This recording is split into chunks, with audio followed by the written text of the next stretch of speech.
Welcome to the Project Endure podcast, the place where we talk about life, endurance, persistence, perspective, and so much more. I'm Joe Rinaldi, and I'll be your host. Let's jump in. Before we get started, let me just say that we get it. Personal development can be hard, but you don't have to do it alone. Project Endure has been on a mission to create a supportive and inspiring community of people, all striving to be better together. Head down to the link in the show notes and join the Hard Things Club so that we can do hard things together.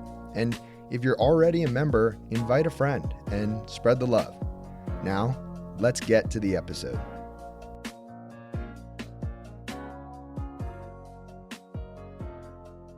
Welcome back to the Project Endure podcast, episode 129. We have myself, Joe Rinaldi, and we have a very, very, very special guest down in Florida, Joey Miuccio. Joey, what's going on, man? Let's go. What's going on? How you doing? Dude, I'm great. How are you? Good. Can't complain. You've got a nice tan going. Do you live in Florida full time? I do, yeah. St. Petersburg, Florida. So yeah, always running out in the sun, just being on the beach and in the pool and stuff. So it's a good place to live. Yeah. So, all right, before I give anything away about who you are and what you do, why don't you introduce yourself to the audience? And let's go with they don't know anything about you. How would you introduce yourself? Okay, yeah, I would introduce myself as an airline pilot and a fitness influencer. My day job is an airline pilot. So I do that the majority of the time, kind of, and then also just creating social media or creating fitness content on social media.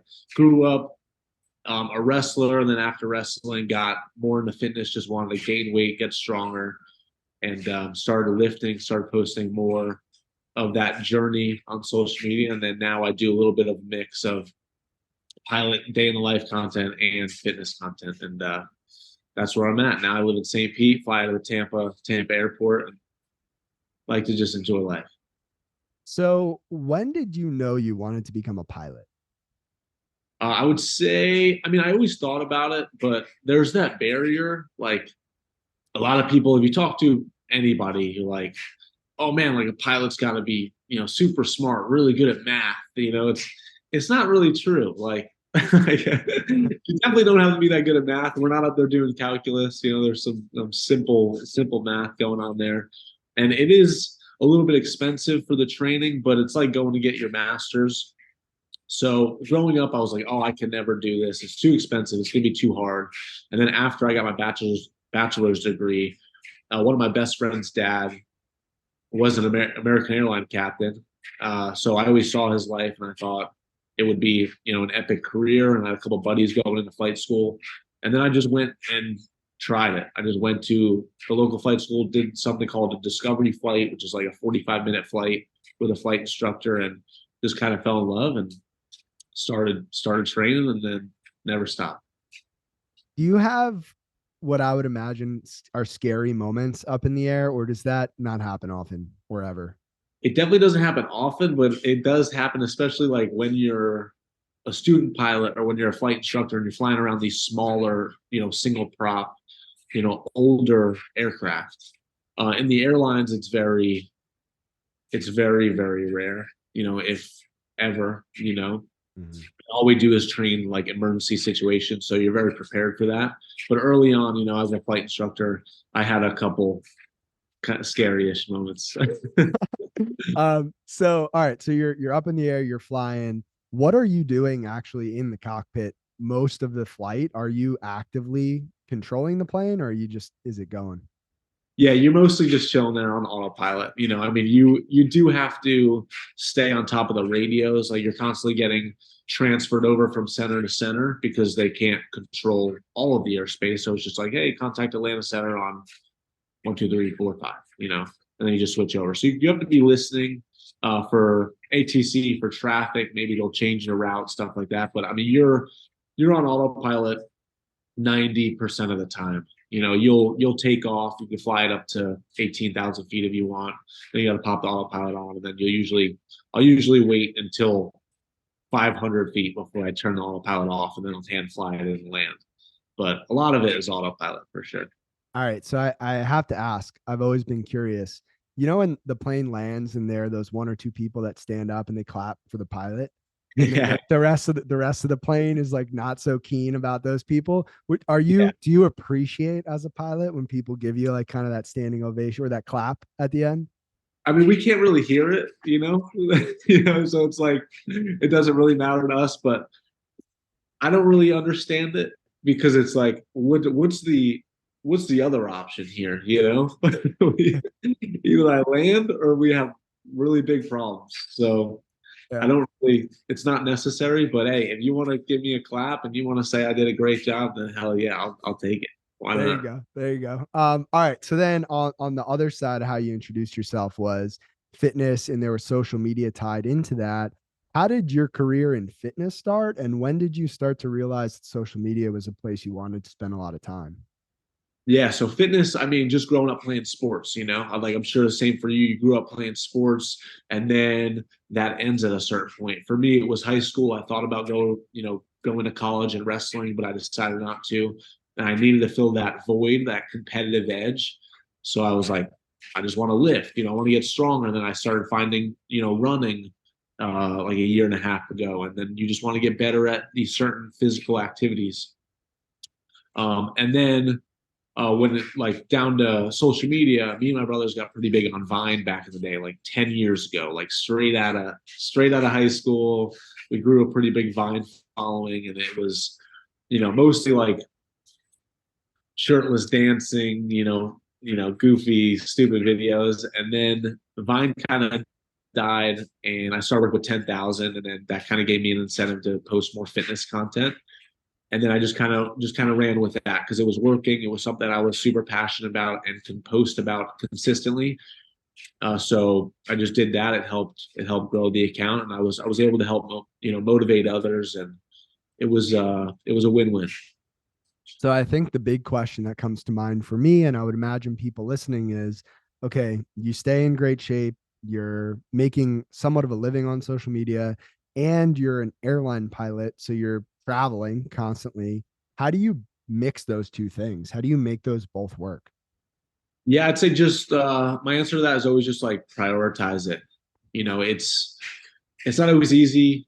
You can't stay on a specific schedule like somebody with a 9 to 5 job. Like you can't always wake up at 5 in the morning and work out from 6 to 7 and then go to work and this or that. But I do always have enough time for a workout, at least 5 to 6 days a week. Like, and if it has to be a quick one, I have to do supersets. It's got to be 30 to 45 minutes. Then I'll do that. But most of the time, I'll have at least 2 hours of the day that I can, lift and run. Yeah. So I think just anyone could do it. It's just like if you can prioritize it, if you want to prioritize it, then you'll squeeze in fitness.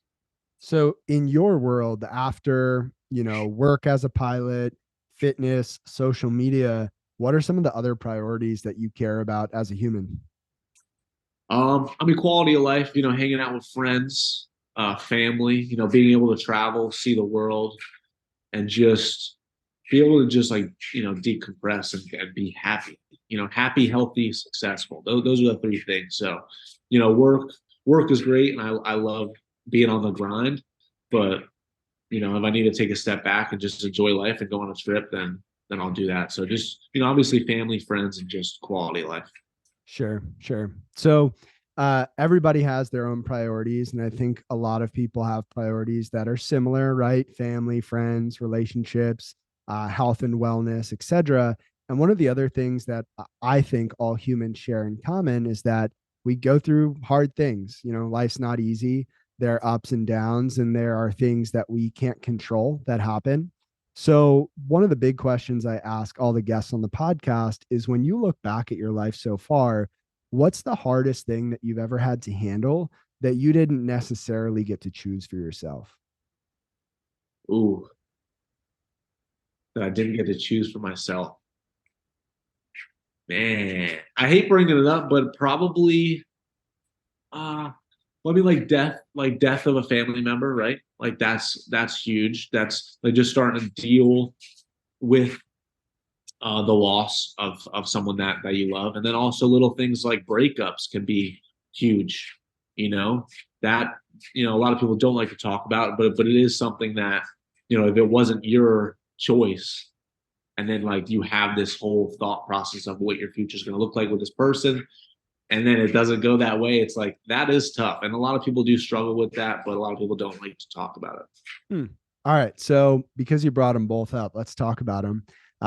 This podcast is a place where I would like to believe that we can have conversations about hard things, but in the end, they don't have to be bad things, because I do think that we can find good in those. So let's go backwards. Let's go with the breakup. You don't have to give any specifics, but was there a relationship and a length of a relationship that you were in that ended that was hard to deal with? Yeah, for sure. Like a little over a year ago, I was dating this girl for a little over 3 years. And then we broke up. I'm not gonna go into details and stuff, but Mm-mm.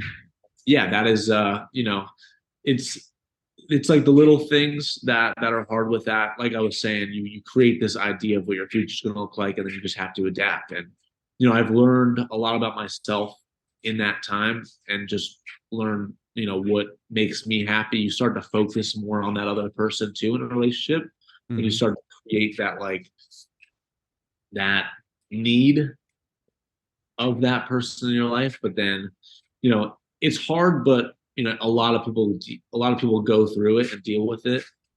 And I think it's good to go through. I don't know if you've ever gone through like a bad breakup or a long relationship that ended. It's like it makes you stronger, and it makes you realize what you really want in life. I think that's a great point. I think that by losing things, we can then learn about what we miss about those things, and also maybe how we grew through those things and what we no longer want or need in the next one. And yeah, I've only been in two relationships. I had a girlfriend in high school, and then my wife. And yeah, I'm a pretty vanilla guy. I'm pretty boring, but I do remember before we went to college, my girlfriend broke up with me. It was not my choice. And I remember Yeah. being so torn up about it. I mean, like, I think I came home from a party at midnight and told my dad I was going to go run 10 miles. And he was like, you shouldn't do that right now. Maybe go to sleep first.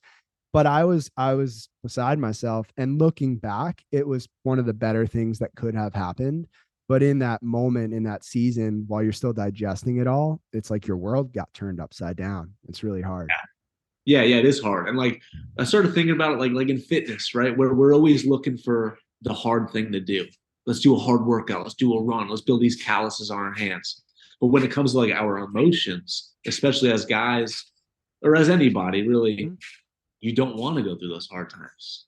Like you want everything to go smooth, and like, but you don't grow from everything going well.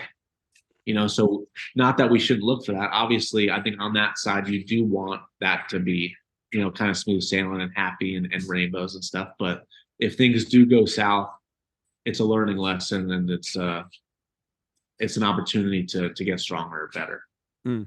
So before we move on from this point, I'm curious. You also don't have to answer this question, but uh, I think on social media, people tend to see, things that go well, the partnerships, the relationships, the fitness, the career, etc. And your social media has a lot of that, has a lot of the good. Is there an insecurity or something that you're struggling with behind the scenes, or that you do struggle with? Maybe something that people think is easy for you, but is actually hard for you, that people don't get to see online? Ooh, yeah. I mean, I'm definitely insecure in certain ways, and just like the fear of failure in general, like I think has driven me in my life to the success that I have had. I think that's what pushes me to to be to be successful. It's just that fear of failure, like in anything. I mean, even little insecurities, like my hairline's starting to fall back, like little things. I'm like, every time you look in the mirror, you look at the things that you're most insecure about. You're not Mm. like, I don't look in the mirror and just like look at what's good, like, oh yeah, my pecs look good. No, it's like immediately hairline. Like I'm like, So just like little things, but obviously we don't share that.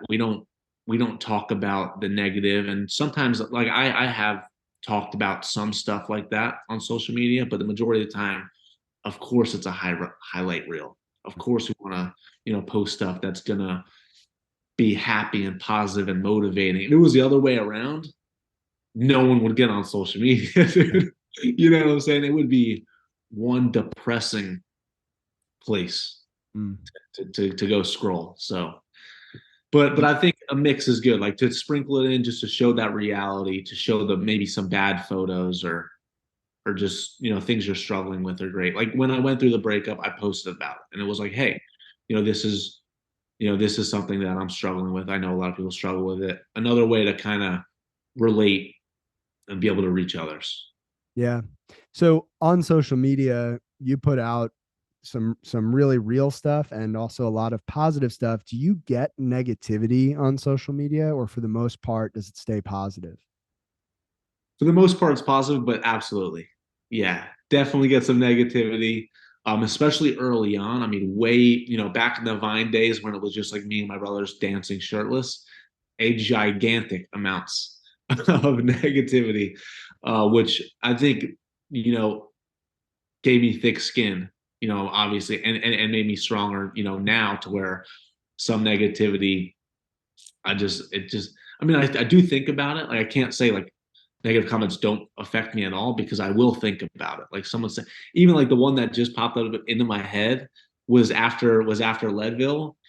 Uh, some lady DM me and she was like, "What was your time? Question mark. You're still a douche." And I was like, "What the fuck?" I was like, "Thanks so much," because I knew like getting into the ultra running space.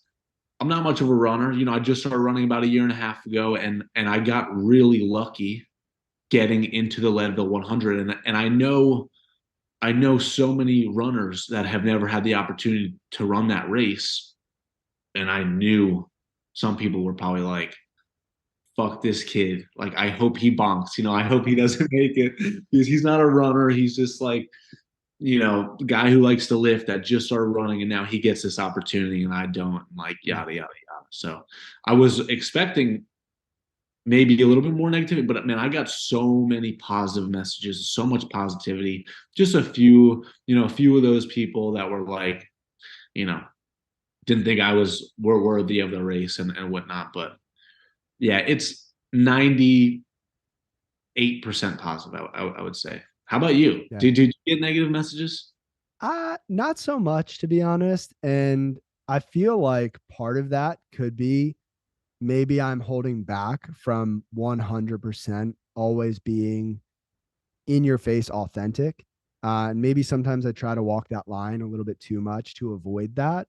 Yeah. And I actually admire people like yourself who, right, what you see entirely on social media is what you get. And I do think I am that way, but the volume maybe isn't all the way up all the time on who I am, if that makes sense. Yeah, well, I mean, it's hard. I mean, there's certain things that I won't say on social media because I know I'll get a kickback. And like I did, like during COVID times, sharing some opinions and whatnot. It's like, okay, can't do that anymore. Like, oh crap, people don't agree with that idea. But it's how I feel, and like I think it is important to share who you are, but there's also a part of me that's like, I'm not going to change anybody's opinion here. So let's not talk about that. Yeah, there's a time and a place, and context matters. And yeah, I mean, with all that being said, one of the other hard things, just so we don't lose it, that you had mentioned was just losing a loved one. Yeah. Was there a specific person or moment that you were referencing?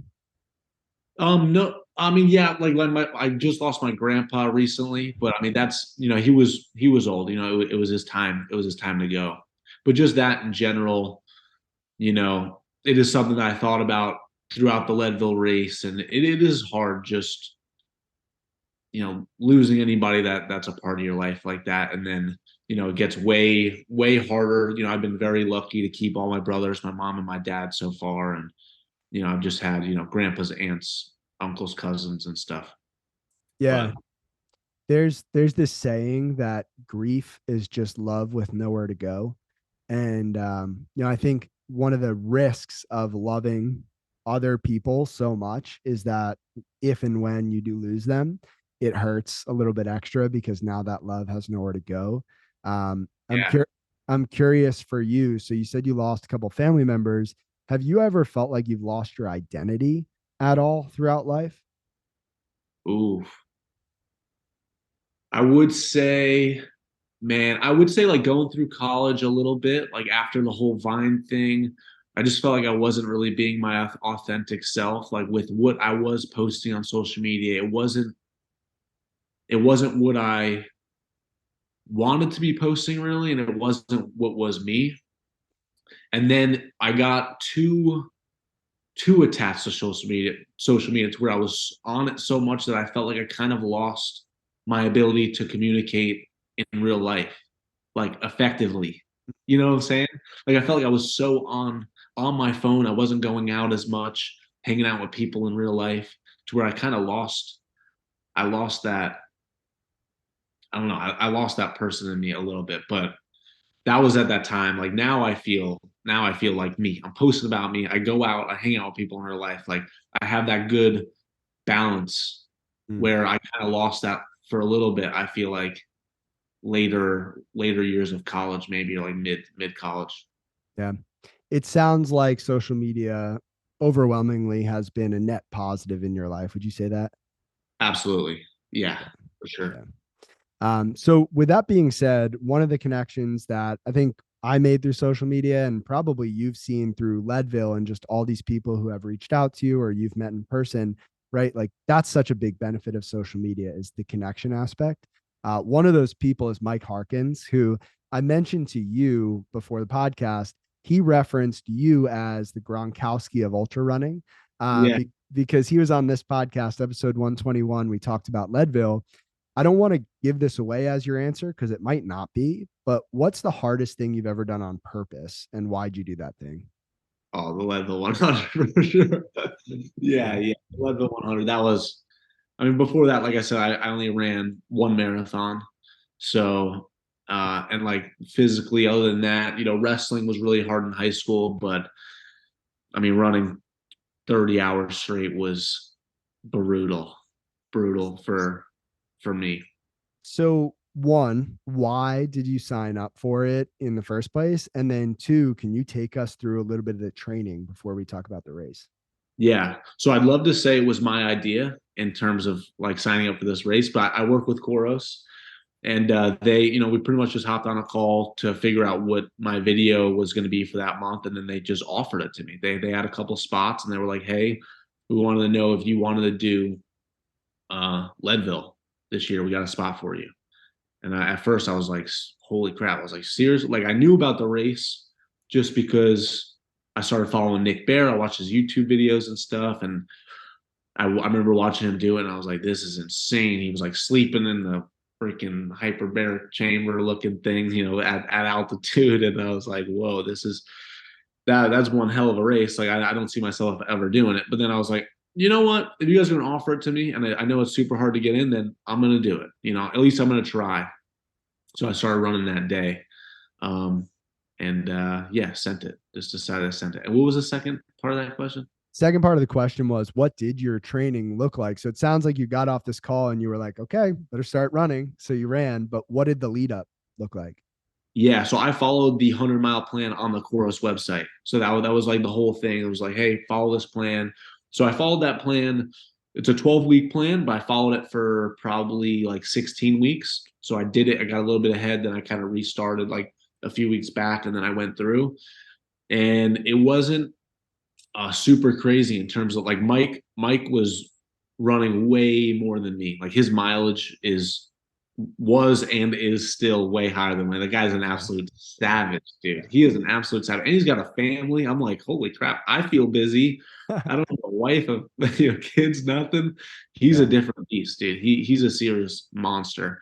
Yeah. But yeah, I was running like the build up was to an 80-mile week, and then the mileage before that was like 72. But even that 80-mile week, I only ran 72 miles because I missed one of the 8-mile runs, and then it was a taper down.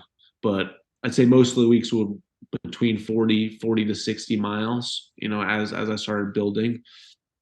Um, and then yeah, just kind of tapered down. But it wasn't too far off of like a marathon training program, other than a back-to-back like 22-mile run on the weekend is a little bit long for a marathon plan. And then no speed, not much speed work. There was a couple speed workouts, but mostly just all zone 2 in the since I couldn't train up at altitude in Colorado or up at Leadville. I just ran the hottest part of the day here in Florida. People told me that would probably be the best option for me. And then I did a little bit of incline work on the treadmill. And since I do travel for work a lot, I was out in Colorado. I would get some runs out there. Went and met up with my buddy Brock Covington, ran Colorado Springs for a weekend. So I got a little bit of altitude work, but mostly just Florida running. So I'd love to hear about the race itself and any, high points, low points, etc. But before we talk about the specifics overall, what percentage would you say that this race was physical and what percentage was mental for you? Ooh, man, I would say 50-50. I'd say, yeah, 50-50. Like physical, definitely. Heck yeah. I mean, you have to train. You have to be able to, be at a certain fitness level to get yourself to the point where you can physically run that far. And then mental, also 50%, because it's a race where at any point you can decide, I'm not gonna keep pushing this pace to where I'm gonna make this cutoff, or I'm a little bit hurt, I can quit, or my stomach hurts, I can't eat anymore, or I can't drink anymore. So it's a constant mental battle of being like, I'm doing this, I'm doing this, I'm doing this. So, with that in mind, where was the first level of resistance for you? Was there a certain mileage where you realized, oh, wow, I have this decision and it's a very real decision? When did that kick in? I'd say going up the front side of Hope Pass. I mean, it was smooth sailing, honestly. Like I stuck with Mike and Mike, Mhm. um, going up to like mile 30, and then we kind of went our separate ways. And then going into Twin Lakes, which is mile 38, I felt absolutely incredible. And then that next like 7 miles going up the front side of Hope Pass really started getting tough. That incline, you started getting into some thinner air up there. And I was like, holy crap. And my cutoff times were getting a little bit close, getting into the 50-mile mark. And then at the 50-mile mark, I was really considering not sending it back up. Like I was like, holy crap. Like I was, sitting there with my other buddy. He was like, I'm not going. He's like, I think I'm getting rhabdo. I'm starting to pee like gray. And, you just start seeing these people being like, I'm not turning around. And then I wasn't feeling very good. And then I drank some Coca-Cola and some ramen noodles, and then I started feeling better. And I was like, let's go. I'm going back up. And then for the rest of that, I mean, man, for the rest of the race, it was getting a lot harder. Blisters started popping up. It started getting harder to eat. It was just way harder to run. And there was just like a constant little resistance there. But once you get back to mile 62 at Twin Lakes, going back inbound, you kind of know you can walk it in a Mm. little bit. I mean, you have to walk pretty fast, and some of those you still have a lot of elevation to deal with like power lines, and there's a couple spots, but you don't have to move very fast to make it in that last 40-ish miles, 38 miles. And so, when you finished, how much time was left before the cutoff? Like 27 minutes. Wow. Yeah, so it took me 29 hours, 33 minutes, and 30-hour cutoff. So it was kind of tight. It was kind of close. And then you had posted on social media about bloating, right? Like you had a lot of, you were puffy. What do you think that was from? Too many electrolytes. Yeah, it was just a straight up electrolyte balance. Maybe, altitude played into it a little bit. But I think throughout the night, I was sweating a lot less. Mm. I was really sweating, not very much the entire race itself. And coming from Florida, I was so nervous about getting behind on my electrolytes because I had a couple runs where I cramped up really bad, and I was like, man, if this happens at Leadville, I'm screwed. Because once you get behind on your hydration, it's really hard to catch back up. So I was hammering electrolytes all the way through, and then especially, even at night, just kind of keeping up with the same pace rather than slowing down, which I kind of, looking back is maybe something that I would switch up, just go more towards just straight water. And then, man, by the end of it, my head was so swollen. My forehead felt swollen. My body was really puffed up and swollen. It was making me a little bit dizzy. Mm. But that was all it was an electrolyte imbalance. Have you ever Yeah. had that? Oh no, nowhere. I mean, if I have, it hasn't been noticeable compared to what you went through. Yeah. Yeah. Yeah, it's pretty weird. I mean, I'd much rather have that than be behind, though. So Yes. Yes. So when you crossed the finish line, when you physically stepped across the finish line, what was going through your mind? What were you feeling or experiencing? I was so just like, I was happy, that I finished it because I had a lot of doubt in myself. So I was like, holy crap, I can't believe I did it. I was also like, holy crap, I can stop. I can stop running, stop walking, stop hiking. And then I'm just like emotional. I was kind of emotional, you know, for a bit of like the middle of the race. And then it was just like hugging everybody, just feeling that sense of support from everybody, that everyone was also very happy to see Mm. me finish, and just like hugging people and crying. And it was such a good, it was a great experience. Yeah. Does that high from the race last for a long time in your world, or does it dissipate rather quickly? What does that look like? I'd say I say it dissipates pretty fast, but that that memory will always be there, and like the high of talking about, like even right now when I think about that moment and I think about the race, and I can look back and be like, holy crap, yeah, I did that. Mm. You get those little highs. But that's I think you don't want it to last forever, because then you're not going to push for a new high. You want to be always wanting to get better and work towards something new. So Mm. you just kind of have to be like, okay, that was awesome, can't believe I did it. Now let's go run New York City. Now let's go try an Ironman, or let's do whatever the next fun cool thing is that we want to do and share. So what is next for you? New York City. And then I want to get faster. I want to eventually do a sub 3 marathon.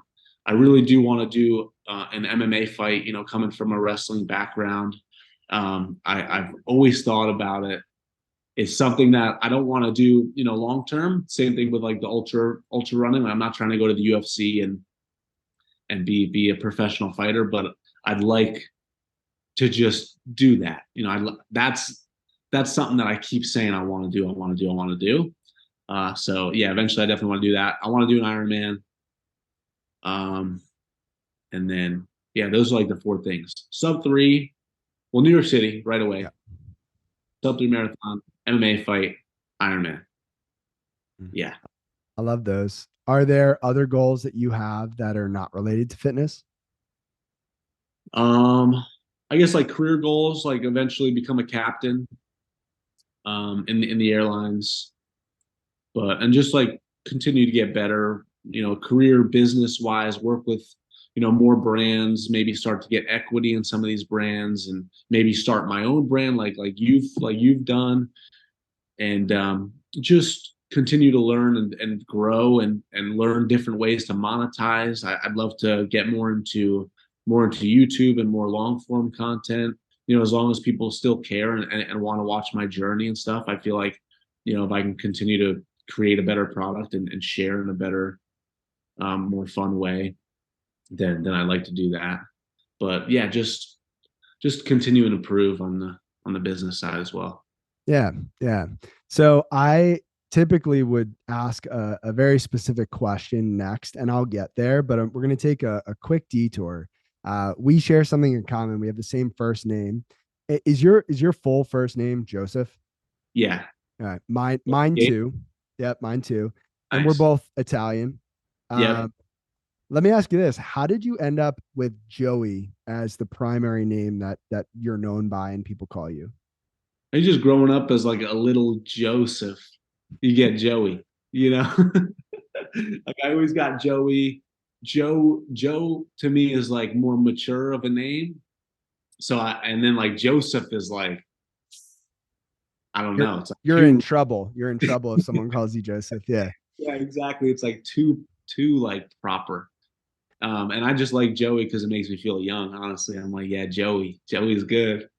You know, it's so funny. So I relate so much to all of that. You know, you're in kindergarten, first grade, second grade. Kids call you Joey. I had friends that called me Joey. And I hit this point somewhere in probably elementary school where I just wanted to be Joe because Joey felt too silly for me. And Yeah, so in that way, we're kind of opposites. But my question is, do you feel like then the fact that your name is Joey, people call you Joey, that continues to shape kind of this youthful, energetic, fun-loving spirit of yours? Have you ever thought of that? How Joey plays into that? I haven't. I haven't thought of it, but I guess it kind of does. It depends on like how you maybe perceive yourself. Mhm. Like if you want to still be that young, fun, whatever, free spirited person, then you'll be that and act that way. Yeah. If you want Yeah. to be super super professional and rigid and whatever, then you'll act that way. So maybe it does play a little factor. Yeah, I just think it's always interesting how we shape our environment and then our environment shapes us. And I guess in a way, our name is an environment that we're constantly around or with rather. Yeah. So it's interesting. We chose opposites, but neither of us are Joseph unless it's our mom or our grandma or we're in trouble. Yeah. What's your middle name? Nicholas. Okay. But Joe you? Anthony. So And okay, yeah, we're Italian for sure. yeah, Dude, so my brothers, we have Nick, Vinny, Joey. So it's Nicholas, Joseph Miuccio, Vincent Nicholas Miuccio, Joseph Nicholas Miuccio. So we all have Nicholas in our name. My dad's name is Nicholas. So got he it. wants us all to have Nicholas. So we just all have we're like name swapping, but it's such an Italian thing to do. Anthony, freaking Yep. Joe, cousin Joe, Vinny, Nikki, yeah. Do you have a lot of Joes in your family or Joeys? Uh, just just two, I think, two or three. How about Yeah. you? My dad and my grandfather. So three. My grandfather passed away, but there were three. Yeah, And but you're right with the middle names. Like there's a lot of crossover there between different people. And the one other thing is like family gatherings when someone used to say Joe, it's like all three of us would turn our heads, you know. But no, I love that. And then all right, so the question that I normally ask will cap that detour. When you think of the word endurance, this is the Project Endure podcast. You just completed the Leadville 100. What does the word endurance mean to you? I say like the ability to be consistent Mm, and the ability to adapt as well. So with anything, I mean, to be good at anything, you need to be consistent, and then that will create that endurance. mm. And if things change, you need to be able to adapt and then be consistent again with that new process. Have you always been a fairly consistent person? Yeah, yeah. I would say I was never, amazing at anything off the bat. Like I do have like I'm athletic, and I would consider myself decent at stuff like right off the bat. But I feel like I've always gotten good at things because I have the ability to be consistent if Mm, I enjoy that thing. mm. Probably, first saw that with wrestling growing up and just wanting to show up and wanting to be better and wanting to be consistent. And then just in the gym, like I've never had that moment. Like I was never like the fat kid, like I never had that moment. It was just like I always wanted to be fit and just I've always gone to the gym, at least, 4, 5, 6 days a week for like my whole life, basically. Yeah. With wrestling, looking back at your career, is there a life lesson that you're able to pick out of that that applies maybe beyond just wrestling? Yeah, I mean, just hard work in general. I think any sport can teach you hard work. The more you put in, the more you get out. If you show up every day and you just go through the motions and you don't care about getting better, you're just not going to get better. If you want to truly win and get better, then you can try hard every day. And even on, when you're not at structured practice, you go out on runs and you work hard. So yeah, wrestling definitely taught me hard work and just Mm. how to apply that in general with work or social media, just being consistent, trying to get better. So with wrestling, there's a clear opponent, somebody that you are competing against. And when you zoom out and now in life, right, as adults, I'm assuming everybody listening is an adult, or even if you're not, it still applies. You're not always competing against the person right next to you. You're not always in direct competition with another human being, even though sometimes in our minds we like to compare and we play that game. But at the end of the day, I think a lot of the things that we're competing against are invisible.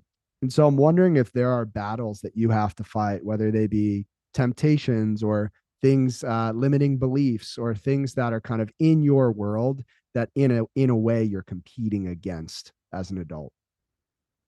I would just say, yeah, competing with yourself, and like I said earlier, with the fear of failure, like just always wanting to get better, or I really just let that fear of failure drive me. Like going towards, with Leadville, it was like I really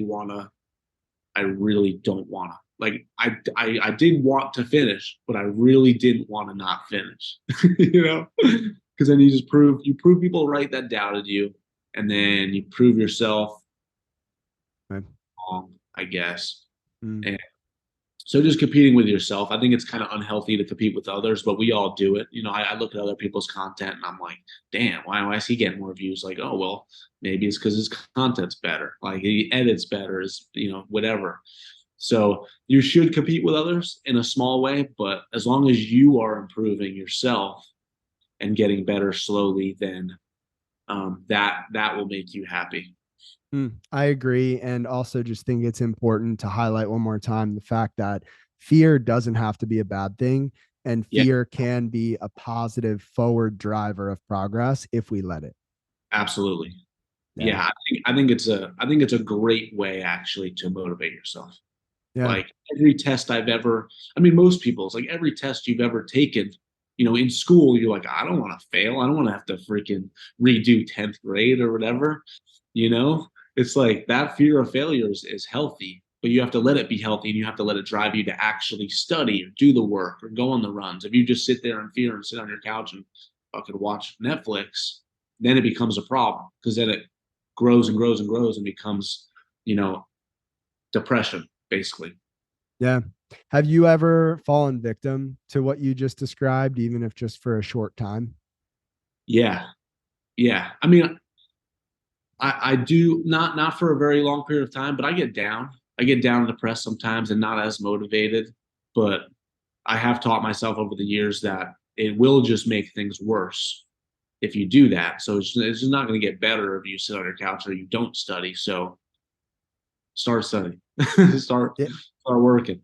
Yeah, there's a great Dale Carnegie quote where he says, "Inaction breeds doubt and fear. Action breeds confidence and courage. If you Yeah, want to conquer fear, don't sit home and think about it. Go out and get busy." that's perfectly said. It almost sounds like he paraphrased you. Yeah, yeah. So You we took should that from check. We'll check that. Yeah. All absolutely. right. All right. So as we land this plane of a conversation, pun intended, we are going to go to kind of the deep part here. And there are people who are listening to this podcast. Maybe they had a couple good laughs throughout this conversation, hopefully some good takeaways, but they're still just going through one of those seasons, right? They're feeling down, maybe a bit depressed. It feels dark. Maybe they just lost someone or they're losing part of who they once were and they just don't know where to go or what to do. And you get a chance to just speak to them directly. What would you say to them? I would say, going back to what we talked about, like do some things that are going to bring you happiness and confidence because it will compound.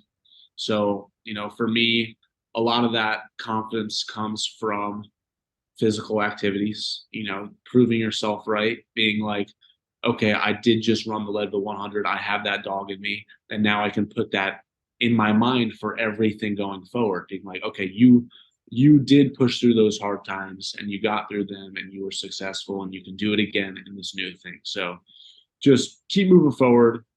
Try to find that thing that you want to be successful at, become successful at it, and then that will give you maybe that happiness that you're looking forward to. Not that it's easy, but it will be better that way.